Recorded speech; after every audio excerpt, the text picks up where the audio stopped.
Bona nit a tots i a tots. Comencem el plenari. Sabeu que el primer punt del dia és l'aprovació de l'acte anterior. No sé si alguna modificació o alguna intervenció a fer.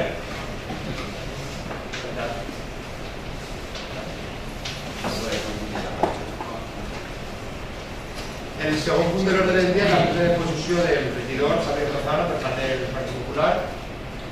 Bé, queda acreditat que s'ha presentat la declaració de béns i activitats, d'acord amb el que diu l'article 75.7 de la llei de bases del règim local i el 131 de la llei de règim local de la Comunitat Valenciana, i per tant procedeix fer la fórmula del jurament o promesa del càrrec.